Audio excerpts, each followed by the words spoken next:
কলিকাতার বুকে প্রয়োজন হলে 50 লক্ষ যুবক ছেলে, স্ত্রী, পরিবার, সন্তান, গ্রামবাসী ছেড়ে দিয়ে কলিকাতাকে 1-2-3 মাস 1 বছরের জন্য প্রয়োজন হলেও দখল করে রাখবো, রাজি আছে।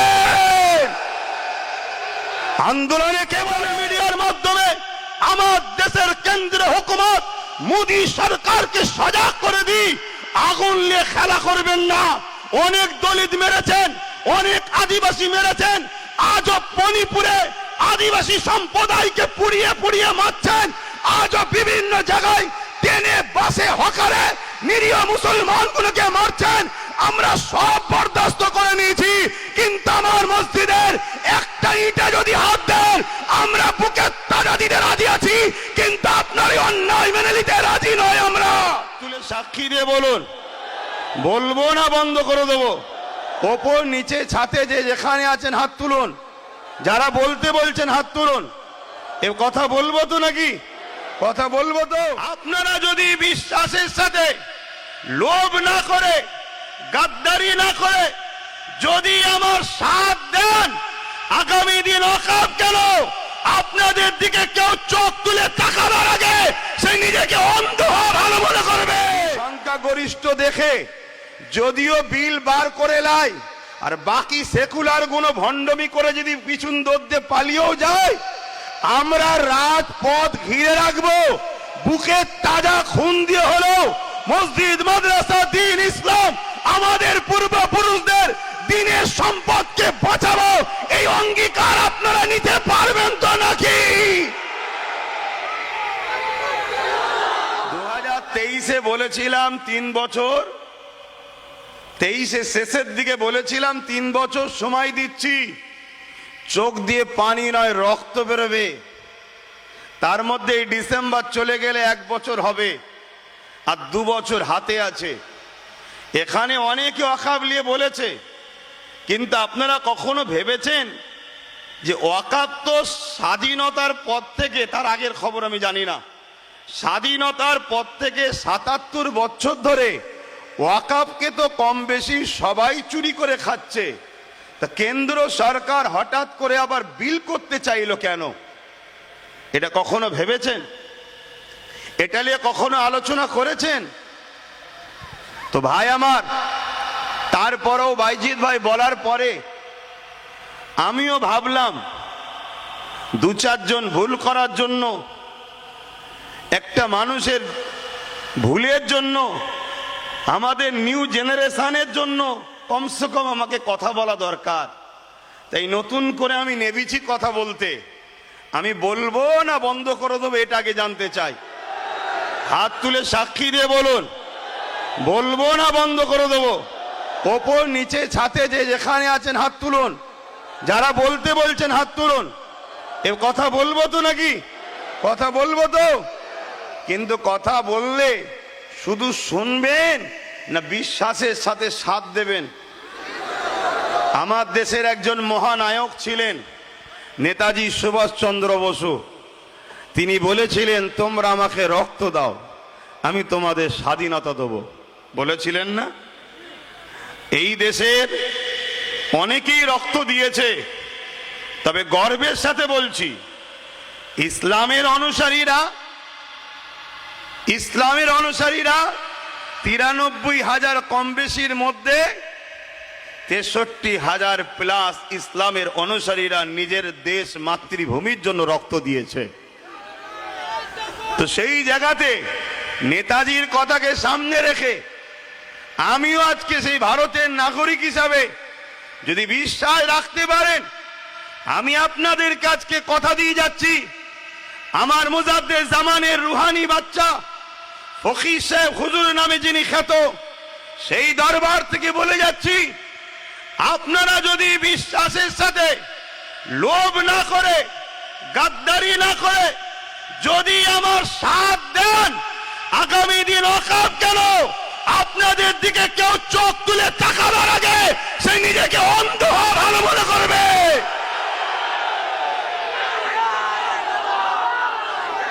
কিন্তু বন্ধু ভাইয়ের আমার, সাথ দিতে হবে।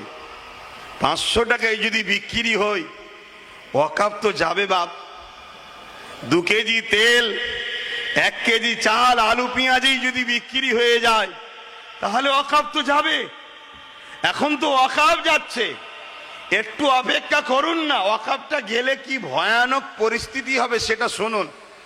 আশা করছি এ বিষয়ে কেউ এখানে আলোচনা করেনি, কেন এত আলোচনা হচ্ছে আমি দেখছি।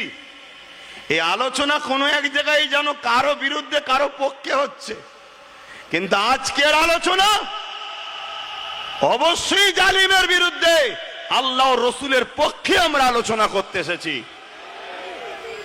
এখানে কোনো সন্দেহ নাই। তাই মনে রাখবেন, সাথ দেবেন তো নাকি? কথা বলুন, সাথ দেবেন তো? এ হাত সত্য তো? কিন্তু এ লড়াইটা তো অনেক বড়, এ লড়াই তো ছোট নয়। আমি তো, আমার আগে ভাই বলল, নিজের মুখে নিজের কি নাম করি বলেন না, নওজুবিল্লাহ। বুঝাতে চাইছে যে বিশ্বাসটা হয়। কেন আমরা 2-5টা মুখ, আর আমার বিরুদ্ধে 2-5 লাখ মুখ। আমি আজ বুঝিয়ে যাব, কালকে 2-5 লক্ষ মুখ চারিদিকে কানে গুজুর গুজুর গুজুর গুজুর করবে। কারো গালে যদি বিষ ঢেলে দাও তবুও তার বাঁচার চান্স আছে, কিন্তু কারো কানে যদি বিষ ঢেলে দাও পুরো জাতিকে মেরে ফেলবে। তা গোপনে তো বিষ ঢালা হবে। তাই আমি কয়েকটা কথা প্রথমে বলছি, এ লড়াই অনেক দূর, এ লড়াই আজকেই শেষ নয়। আর আমি যেটা ধরি, ইনশাল্লাহ তার শেষ দেখা পর্যন্ত কিন্তু মাঠ ছাড়ি না। আপনারা বলুন, শেষ পর্যন্ত যতক্ষণ না কেন্দ্র সরকার তার অন্যায়কে বুঝে এই বিলকে প্রত্যাখ্যান না করবে, এ লড়াই আমাদের জারি থাকবে না থাকবে না? জোরে বলুন, থাকবে না থাকবে না? যদি সংখ্যাগরিষ্ঠ দেখে যদিও বিল বার করে লাই, আর বাকি সেকুলার গুলো ভণ্ডমি করে যদি পিছন দৌড়ে পালিয়েও যায়, আমরা রাজপথ ঘিরে রাখবো। বুকে তাজা খুন দিয়ে হলো মসজিদ, মাদ্রাসা, দ্বীন, ইসলাম, আমাদের পূর্বপুরুষদের দ্বীনের সম্পদকে বাঁচাবো। এই অঙ্গীকার আপনারা নিতে পারবেন তো নাকি? এই লড়াই আজকে শেষ নয়। আপনাকে প্রয়োজন হলে সব ত্যাগ করতে হবে। 1 মাস হোক, 2 মাস হোক, 4 মাস হোক, 5 মাস হোক, 1 বছর হোক, পশ্চিম বাংলার নাগরিক আমরা। পশ্চিম বাংলার রাজধানী কলিকাতার বুকে প্রয়োজন হলে 50 লক্ষ যুবক ছেলে, স্ত্রী, পরিবার, সন্তান, গ্রামবাসী ছেড়ে দিয়ে কলিকাতাকে 1-2-3 মাস, 1 বছরের জন্য প্রয়োজন হলেও দখল করে রাখবো, রাজি আছে? আন্দোলনে কে বলে? আন্দোলনে কে বলে?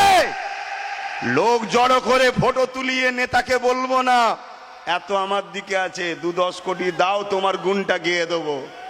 ও ছেলে আব্বাস সিদ্দিকী নয়। আমি পরের গুণ গাইতে যাবো, কারণ আমার ঘরেই তো আল্লাহ করে নেতা পাঠিয়েছে। এই জানেন না নওশাদ সিদ্দিকীকে? ও তো আমার ঘরের। কথা বুঝছেন না, বোঝেন না? তো এই জন্যে বলি, এটা আমার ধর্মীয় পাঠ। রাজনীতি যারা করছে করেন, রাষ্ট্র সেবা, রাষ্ট্রবাসী সেবা করতে নেমেছেন করুন, কিন্তু পাওয়ারের জোরে যদি আপনি আমার ধর্মের উপরে আঘাত দিতে চান, কেন্দ্র সরকারের জন্য কয়েকটা ঘটনা সোশ্যাল মিডিয়ার মাধ্যমে বলি। মনে রাখবেন, মসজিদে আকসা, এই মসজিদে আকসাকে বারবার জালিমরা দখল করেছিল। মসজিদে আকসাকে একটা সময় সেলিবিয়া সম্প্রদায়রাও দখল করেছিল। আপনারাও শোনেন, এই যে মসজিদ দখলের ষড়যন্ত্র, মসজিদ নিয়ে যে নাটক চলছে, মসজিদ নিয়ে যে অপদস্থ অপমানিত চক্রান্ত চলছে, এটা আজকে নতুন নয়। এর আগে ফারুকে আজমের সময় তো হয়েছিল। কিন্তু আমি একজন ঐতিহাসিক মহানায়কের ইতিহাস আপনাদের শোনাই, এবং সোশ্যাল মিডিয়ার মাধ্যমে আমার দেশের কেন্দ্রীয় হুকুমত মোদী সরকারকে সজাগ করে দিই, আগুন নিয়ে খেলা করবেন না। অনেক দলিত মেরেছেন, অনেক আদিবাসী মেরেছেন, আজও মণিপুরে আদিবাসী সম্প্রদায়কে পুড়িয়ে পুড়িয়ে মারছেন।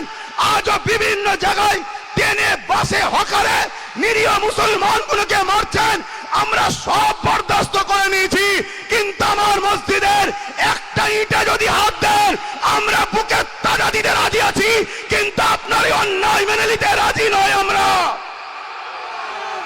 ভাইয়ের আমার, আজকে যে ইতিহাসটা জানাতে চাইছিলাম, মসজিদে আকসাকে সেলিবিয়া সম্প্রদায়রা দখল করেছিল, গায়ের জোর দিয়ে মুসলমানদের নামাজ বন্ধ করেছে, আজান ইকামতকে বন্ধ করেছে। আজকে যেমন আমার ভারতবর্ষে আমি 2013-14-তে বলেছিলাম একটা দিন আসছে তোমাদের মসজিদে কেউ একজন মিথ্যা কেস করে দেবে, কোর্ট বলবে সমাধান না হওয়া পর্যন্ত নামাজ আজান বন্ধ থাকবে। বলেছিলাম না বলিনি? আজকে সেই দিন আমরা দেখতে পাচ্ছি। কি দেখছি? সাম্বাল মসজিদে তদন্তর নামে একদল ভিড়কে নিয়ে যে চারটে তাজা প্রাণকে খুন করা হলো, পুলিশের গুলিতে তাদের জীবন চলে গেছে, এটাই সমাজ মাধ্যমের মাধ্যম দিয়ে যাওয়া যাচ্ছে। আজকে সেই সাম্বাল মসজিদে তালা মারা হয়েছে, আজান বন্ধ আছে, নামাজ বন্ধ আছে। আজকে বলুন, ঠিক সেম ভাবে মসজিদে আকসাকে সেলিবিয়ারাও কিন্তু আজান নামাজ একামত বন্ধ করে দিয়েছিল।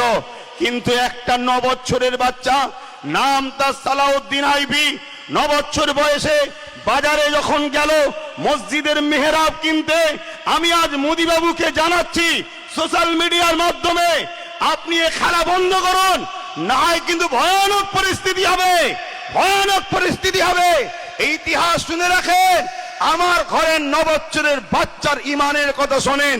হযরতে সালাউদ্দিন আইবি তখন 9 বছর বয়স ছিল, দোকানে গেছে মসজিদের মেহরাব কিনতে, একটা সুন্দর মেহরাব পছন্দ হয়েছে, ওই মেহরাবটাকে নিতে চাইলো। দোকানদার বলল, বাবু এটা বিক্রি নাই, এটা গিফটের জন্য। সালাউদ্দিন আইবি বললেন, এটা আমাকে গিফট করা হোক। কিন্তু সালাউদ্দিন আইবিকে দোকানদার তখন বললেন, এটা তাকে গিফট করা হবে যে মসজিদে আকসায় এটা লাগাতে পারবে। তখন মসজিদে আকসা সেলিবিয়াদের দখলে রয়েছে, সেলিবিয়াদের হাতে আছে। পৃথিবীর তৎকালীন সময় শক্তিশালী তারা, আজ যেমন রাশিয়া বলুন, আমেরিকা বলুন, চীন বলুন, এরা বলে আমরা দাদা, তখন সেলিবিয়ারা ছিল পৃথিবীর দাদা।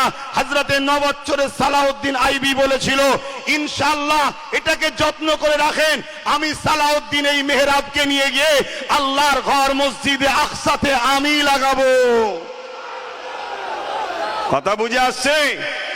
আজ সেই ইমানি ধারালি আমিও বলে যাচ্ছি, আপনারা যদি আমার সাথ দেন, আপনারা যদি আমার সাথ দেন, দিবার মতো যদি দেন, ইনশাআল্লাহ সমস্ত কিছু আমরা ফিরে পাবো। যারা আপনাদের দিকে তাকাবে জুলুমের নজরে, অন্যায় নজরে, হিংসার নজরে, খতম করার নজরে, সংবিধানের দ্বারা তাদের ভাবতে বাধ্য করব যে আমার তাকানোটা ভুল হয়েছে, তার আগে অন্ধ হলে মনে হয় ভালো ছিল। তো ভাইরা আমার, সালাউদ্দিন আইবি হুজুর তিনি বড় হলেন, 12,000 সৈন্য, মন দিয়ে শুনবেন, 12,000 সৈন্য নিয়ে সালাউদ্দিন আইবি মসজিদ আকসাকে উদ্ধারের জন্য রওনা দিলেন।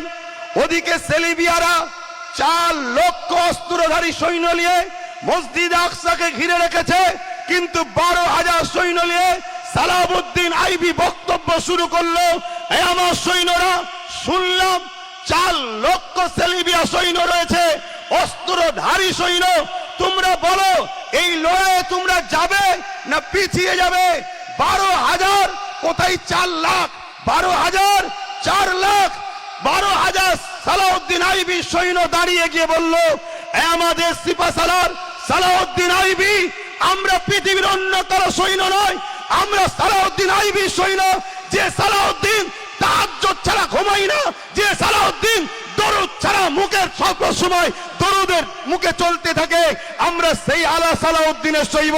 4 লাখ কেন, 40 লক্ষ যদি থাকে আমরা পিছিয়ে যাব না। এ সংগ্রাম আমাদের হবে, এ লড়াই আমাদের হবে।